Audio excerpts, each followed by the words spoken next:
Selamat pagi semuanya. Ya, pagi. Kita membahas fundamental, Pak. Eh, kita langsung kepada chart saja. Di mana Oke. pertumbuhan US dollar sejak awal 2014 terus mengalami kenaikan yang cukup vertikal ya. Kemudian ada koreksi dari level 88.50. Ada ekspektasi kemarin kita membuat prediksi akan melewati level 88.50, bahkan bisa menyentuh level 90. Dari histori yang pernah terjadi, terlihat bahwasanya dolar Amerika Serikat ini secara keseluruhan, walaupun dalam penurunan, selalu terjadi ada pembalasan ke perbalikannya. Pada saat 2008 penurunan, kemudian stimulus pertama diluncurkan, dolar kembali menguat, kemudian terjadi lagi penurunan, dan sampai sekarang terjadi lagi penguatan. Nah, ada satu sentimen trader dari uh, analis dan research beberapa institusi yang menunjukkan adanya sudah overbought untuk US dollar ya di level 88.50, di mana tingkat osilatornya sudah mencapai 80% lebih, sudah melewati tingkat kepercayaan yang luar biasa atau disebut dengan excessive optimism. Nah, kita lihat dulu dari beberapa pengaruh mata uang secara global dari Australia, Asia Tenggara, juga dari Cina. Sejak 2008 mata uang China Yuan mengalami penguatan yang cukup signifikan sampai ke hampir ke level 5, sekian Yuan per satu dolar. Ya, jelas banget terlihat bahwasanya sejak dari 2008 eh, mata uang Yuan ini mengalami penguatan yang sangat signifikan sampai sekarang. Kebetulan kalau Anda semua bisa lihat grafik mata uang Yuan terhadap mata uang US dollar, dari seluruh pergerakan mata uang di dunia ini, mata uang Yuan kemarin cukup sangat signifikan mengalami pelemahan. Hal itu disebabkan karena adanya kebijakan pemerintah Cina untuk membantu bisnismen dan pengusaha di China dikarenakan pengaruh dari perlambatan secara global. Nah, Pak Dwi, kalau kita bahas di sini, apa yang tercermin dengan uh, situasi di 2008 sampai sekarang? Pada masa-masa periode sebelumnya, penguatan mata uang ini ternyata berefek negatif terhadap negara Cina, yang notabene negara Cinanya adalah ekspor oriented ya. Sehingga penguatan mata uang Yuan ini sangat menghambat pendapatan devisa negara Cina dari sisi ekonomi makro, ekspor dan impor. Nah, bukti-bukti itu sudah kita lihat terjadi beberapa negara, perusahaan-perusahaan vital seperti perusahaan baja dan steel yang terkenal di Cina. Kalau di Indonesia Krakatau Steel lah kurang lebih. Kalau di Cina itu saya lupa tadi. Itu sudah mengalami hampir kondisi default ya, hampir kondisi default dari laporan neraca keuangan. Walaupun produksi baja dan eh, besi dari Cina ini dilaporkan cukup tinggi dalam kuartal ketiga. Sehingga pelemahan yuan kemarin ini ada sebuah signal Cina melakukan sebuah tindakan yang cukup agresif untuk melawan dari animo dunia dalam menggunakan US dollar sebagai base currency dan sebagai cadangan mata uang devisa secara internasional. Ya, ada tanda kutip di situ. Sepertinya ini akan terjadi currency war dari sikap Cina yang mengambil langkah di luar dari dugaan para analis dengan memangkas suku bunganya hampir mendekati sama dengan Jepang ya. Kembali lagi di sini dengan penguatan dolar yang cukup bertubi-tubi dalam satu semester ini, terlihat juga Uni Eropa mengalami penurunan yang cukup tajam sejak 2008 itu. Secara keseluruhan agregatnya mengalami kondisi yang melemah. Ya, Pak Dwi, mari kita sinkronkan Pak Dwi dengan pergerakan saham yang begitu tinggi, apalagi DAX, saham-saham di Jerman mengalami catatan harga tertinggi kemarin. dengan tingginya indeks harga saham dan saham-saham di beberapa negara, sepertinya terlihat tanda-tanda kemakmuran dengan tingginya pertumbuhan dari sektor pasar modal. Namun kenyataannya tidak demikian dengan apa yang diberitakan di media, adanya perlambatan global. Tadi barangkali sebelum saya lanjut ada komentar dengan kaitan dari penguatan US dollar, penguatan indeks, kemudian melemahnya mata uang eh, Uni Eropa, Asia Pasifik, kemudian penguatan Cina, mata uangnya malah membuat Cina semakin melambat ekonominya. Barangkali Padi ada tambahan dari pelemahan dan penurunan tingkat suku bunga dari Cina, Pak. Iya, fokus nampaknya masih ke situ, Pak. Soalnya eh, dari beberapa data yang masuk atau yang kita baca juga ternyata Cina ini sepertinya akan memicu kebijakan-kebijakan moneter di wilayah sekitarnya dengan penurunan lending rate, kemudian namun deposit rate yang masih tetap sama. Kelihatan sekali Cina berusaha membantu para investor atau para pelaku pasar untuk masuk dalam geliat ekonomi bagi mereka. Kemudian terlihat juga di euro kemarin fundamental data yang masuk di euro itu adanya penolakan secara hukum apabila terjadi stimulus yang akan dilaksanakan oleh Mario Draghi. Nampaknya juga membawa pengaruh sedikit penguatan di euro dolar kemarin, Pak. Kemudian di dolar indeks saya masih melihatnya secara umum untuk minggu ini masih dalam keadaan positif untuk fundamental. Demikian Pak Fauzi, silahkan lanjut. Ya, jadi kalau kita sinkronisasikan dengan kebijakan The Fed yang terus menambah stimulus sejak 2009, membuat kebanjiran likuiditas di pasar modal, sentimen positif tercipta di Amerika Serikat, kemudian indeks saham meroket tinggi, sehingga tingkat kepercayaan dunia kembali ke Amerika. Nah, yang terjadi di Jepang, stimulus bahkan baru diluncurkan dalam 2 tahun terakhir ini dengan Abenomics. Bahkan Shinzo Abe juga dalam serangan-serangan di parlemen seolah tidak memperdulikan dari apa yang diperdebatkan di parlemen. Bahkan sudah membubarkan parlemen rendah di Jepang untuk Shinzo Abe mengambil keputusan-keputusan yang menurutnya adalah itu baik untuk negara. Barangkali gambaran di Cina juga sepertinya hampir sama dengan di Indonesia nih Pak Dwi, di mana kita juga pemerintah sedang melakukan kebijakan-kebijakan yang cukup agresif dalam memperjuangkan kebijakan ekonomi. Dari sisi parlementer, legislatif sedang mempertanyakan kepada eksekutif untuk kenapa demikian ya, seperti itu. Jadi yang gambaran dengan Cina, saya rasa hampir sama dengan gambaran yang terjadi di Indonesia. Kemudian di Eropa ECB juga belum memberikan sebuah signal adanya pemangkasan program LTRO atau program stimulus. Bahkan ECB kemarin katanya akan lanjut program stimulus. Nah, dalam sepekan dan sebulan terakhir ini banyak berita-berita yang menyangkut stimulus yang datangnya dari Cina dan di Eropa. Dikarenakan mata uang Uni Eropa yang sudah mencapai level channel trendline triangle-nya yang di bawah, bahkan sudah dalam kondisi yang oversold. Eh, Bahkan ada reaksi dari beberapa pihak yang tadi Pak disampaikan adanya tolakan dari kebijakan-kebijakan dari Mario Draghi. Saya rasa ini akan ada gejolak-gejolak yang terjadi terkait dengan situasi real di lapangan dengan nilai tukar yang mempengaruhi neraca ekspor dan impor. Nah, teman-teman semua, ini gambaran minyak juga, NYMEX WTI crude oil ya, World Texas Intermediate. Bedanya dengan Brent, kalau Brent itu minyaknya transaksinya di bursa London dan di bursa Qatar dengan mengambil sulingan dari minyak dari perairan laut Skotlandia dan uh, utara di wilayah Eropa. Kalau crude oil ini basisnya dari Amerika Serikat. Nah, harga minyak sampai di level 75 di bottom ini sudah menjadi incaran beberapa investor untuk melakukan posisi long.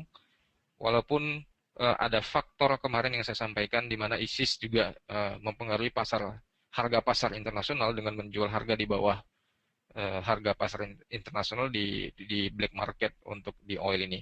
Sehingga ada dualisme di sini antara kebijakan real antara produsen yang terdaftar di bursa, kemudian adanya supply yang disup oleh organisasi ISIS dengan harga murah yang menyebabkan produksi yang cukup melimpah, di mana Rusia juga memompa minyak lebih banyak lagi untuk persiapan kemungkinan NATO menyerang Rusia. Pak Dwi barangkali kalau sempat melihat siaran di CNBC atau di BBC, jet-jet tempur dari NATO kemarin itu datangnya dari Amerika Serikat, hanya 4 pesawat yang patroli di wilayah perbatasan Ukraina.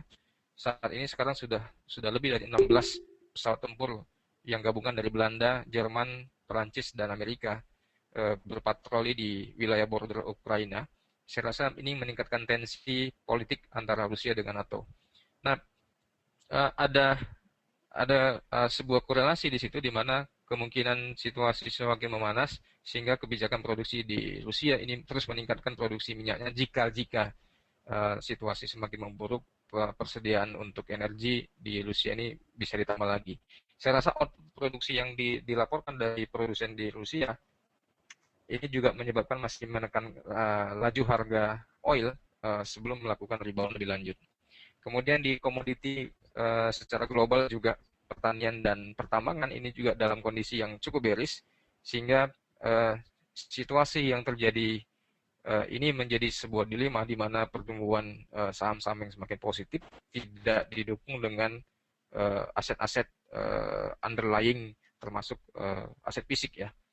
Nah, teman-teman semua, apa yang saya buat judul di sini adalah US dollar kemungkinan bisa saya terkoreksi dengan adanya tekanan-tekanan dan tensi-tensi politik di beberapa negara Uni Eropa dan di Cina, termasuk di Asia Tenggara. Bisa saja kebijakan perbankan atau pemerintah merubah skenario untuk mengkondusifkan situasi di masyarakat. Ini hanya sebuah penyampaian dan opini dari sisi teknikal dan ringkasan berita yang terjadi dalam 1 bulan terakhir, ditambah dengan hot topic dari Cina yang memangkas tingkat suku bunga. Teman-teman semua bisa mengkalkulasikan modal untuk melihat pergerakan mata uang dulu. Kita langsung ke teknikal, Pak Dwi. Ya, silakan.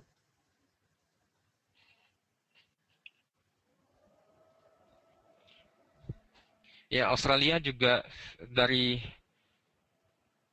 arah envelope channelnya ini bahkan tidak melewati level bottom 0,8564. Kita kemarin membuat sebuah berita dan laporan kemungkinan Australia juga akan mengikuti langkah dari Jepang karena melakukan stimulus besar-besaran dan memperlemah mata uang ya.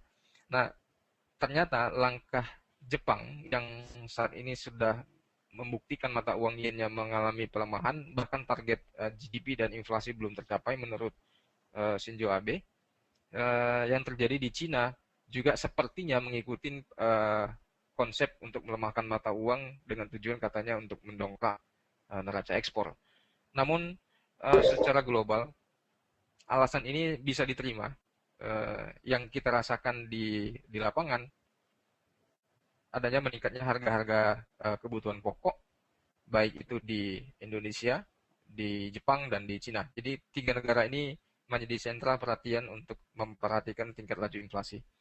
Nah, di Australia sendiri, apa yang pernah saya sampaikan, dengan tidak melakukan ekspor ataupun impor pun, ini Australia masih bisa bertahan, sehingga kemungkinan dalam stagnasi dan sideways untuk pergerakan mata uang Aussie lebih cenderung terlihat dari sisi teknikal. Ranging wilayah area di 0,8715 di garis merah resisten dan support di 0,8564. Untuk mata uang Aussie dari teknikal sudah terlihat pola divergent, namun belum memberikan tanda-tanda breakout untuk level pembalikan arah tren. Teman-teman semua untuk melakukan posisi buy untuk jangka pendek, saya rasa tetap memperhatikan level support 1, 2, dan 3 untuk penempatan buy limit dengan area stop loss di wilayah 0,8500 melewati garis bottom tanggal 7 bulan 11 2014 ya di sini. Kemudian dari Australia kita ke Jepang.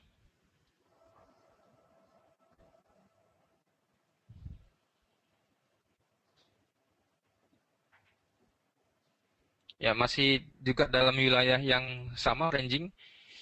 Saya membuat eh, wilayah kajian untuk eh, mata uang yen ini dari level supportnya ya. Ya, ini sudah terlihat Pak Dwi, ada wilayah resistensi di envelope up-nya di angka 119,40-an atau lebih tepatnya kita buat di previous high di tanggal 20 bulan 11 di 118,96.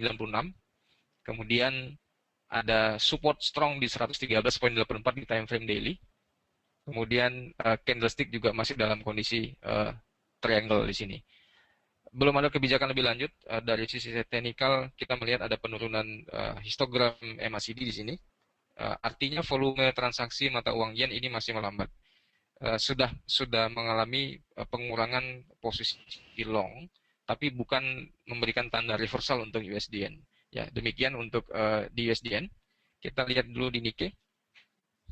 Nikkei juga mengalami stagnasi sampai hari ini masih di wilayah ranging 17.575 dan 17.300, belum memberikan tanda-tanda yang membentuk tren lanjutan atau reversal. Ya, teman-teman semua untuk tetap melakukan strategi copy dulu sementara ini sebelum ada tanda-tanda breakout untuk di ekonomi di Jepang. Kemudian Hang Seng yang cukup menarik dengan pemangkasan suku bunga dari People Bank of China memberikan efek positif untuk pergerakan saham di Hong Kong ya. Kemarin juga briefing pagi disampaikan oleh Pak Dwi dan Pak Rudi ada pergerakan yang cukup signifikan kemarin sehingga sepertinya menarik untuk diperhatikan pergerakan dan volatilitas di Hang Seng. Dari teknikal, saya masih menguji level wilayah ini sebagai acuan harga 61,8% di 24.260-an. Ini masih dalam teritori konsolidasi. Apakah akan bereaksi lanjut untuk penguatan Hang Seng? Saya kira menjelang akhir tahun 2014 dan memasuki 2012, kondisi window dressing menurut saya sudah terpenuhi pada pada saat wilayah harga Hang Seng di teritori 25.300 dan 24.300. Ini adalah wilayah, ya Pak? 61,8 itu responnya bagus. Iya, iya benar. Nah ini menurut saya kondisi performa Hang Seng dengan korelasi window dressing yang sama-sama kita ketahui penguatan untuk di indeks, ini saya rasa sudah terpenuhi pada saat di Agustus dan September di 2014 ini. Ya, hati-hati teman-teman, dalam wilayah ini yang menjadi uji level kita adalah 24.300. Menurut saya ini adalah kondisi yang cukup overbought di sementara ini, dikarenakan kondisi sudah melewati batas bawah 25.000 ya. Dari Hong Kong kita ke Eropa, mata uang euro dari time frame daily ini sempurna menurut saya Pak Dwi adalah double bottom ya. Kemudian indikator histogram juga uh, mengalami divergen di sini ya, dari wilayah low terbentuk di tanggal 7 bulan 11 2014 di sini. Kemudian volumenya juga mengalami kenaikan. Closing bar daily-nya juga tidak melewati harga low di tanggal 7. Saya rasa ini adalah formasi double bottom. Teman-teman semua, ini adalah spekulasi manis menurut saya untuk tingkat risiko yang cukup rendah, di mana titik low 1.2350-an ya. Dari harga sekarang, ini total besaran poinnya adalah kurang lebih 731 poin atau 731 US dollar untuk satu lot dengan tingkat risiko yang terukur. Strategi kita adalah untuk posisi buy limit di 12390-an ya, seperti ini 12390-an atau 1.2400 untuk buy limit. Dari time frame 4 jam juga sangat kontras terlihat pola double bottom yang cukup sempurna untuk mata uang euro. korelasi negatif dengan mata uang Swiss. Tentunya Swiss juga membentuk pola double top kalau kita lihat coba ya. Ya, mata uang Swiss juga membentuk rounded pola di sini. Kalau dari technical ini adalah formasi Hawa dan ini adalah formasi Adam ya. Ini formasi Adam.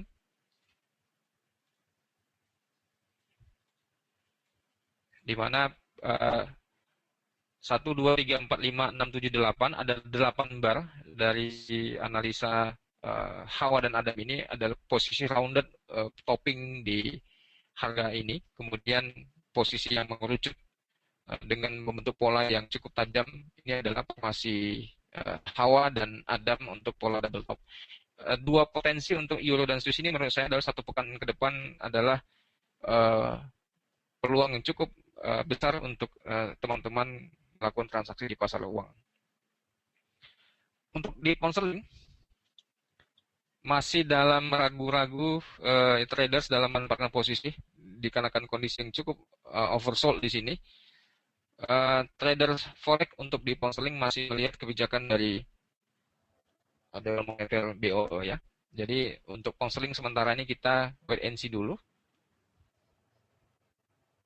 Dan untuk di minyak masih menempatkan level 75.00 sebagai wilayah support ya.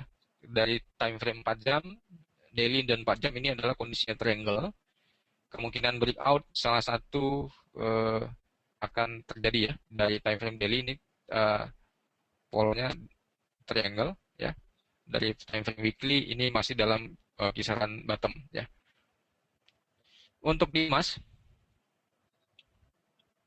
perlahan namun pasti ya sudah hampir melewati garis MA25 shift 5 di time frame daily. Ini cukup memberikan arah yang sudah positif untuk di emas dengan konfirmasi breakout di 1207 untuk emas. Nah, jika ini terjadi closing daily di atas 1207, estimasi target kita untuk emas adalah menempatkan posisi swing high 1207 dengan swing low di 11.30 ini untuk next target adalah di wilayah 1250-an. Nah, ini adalah estimasi kita untuk emas sampai akhir tahun 2012. Mari sama-sama kita perhatikan bersama untuk melihat potensi emas ini sampai di 1255. Demikian morning briefing dari Medan Padi bisa disimpulkan. Oke, terima kasih Pak Fauzi morning briefing. Kesimpulan yang bisa didapat dari morning briefing kali ini adalah tetapnya fundamental yang cukup bagus pergerakan di Amerika Serikat ditopang oleh data-data ekonomi mereka. Kemudian di Euro juga terlihat respon terhadap pidato Mario Draghi ternyata membawa pengaruh terhadap pergerakan harga hingga saat ini. Tren untuk euro dolar masih terlihat dalam keadaan bearish. Kemudian pound sterling meskipun dalam keadaan bearish tetap tertahan di angka-angka level seperti yang disebutkan tadi. Kemudian di oil terlihat oil juga masih terus mengalami penurunan, target ke wilayah 74 dolar per barrel. Kemudian di gold terindikasi untuk koreksi bisa juga terjadi untuk peningkatan ke target ke 1250-an. Demikian morning briefing kali ini. Semoga seluruh informasi dapat dipergunakan semaksimal mungkin. Bagi rekan-rekan yang ingin menawarkan kepada calon nasabah dapat dipergunakan informasi-informasi yang disebutkan tadi. Terima kasih morning briefing kali ini. Kita sudah sampai di sini. Selamat bekerja.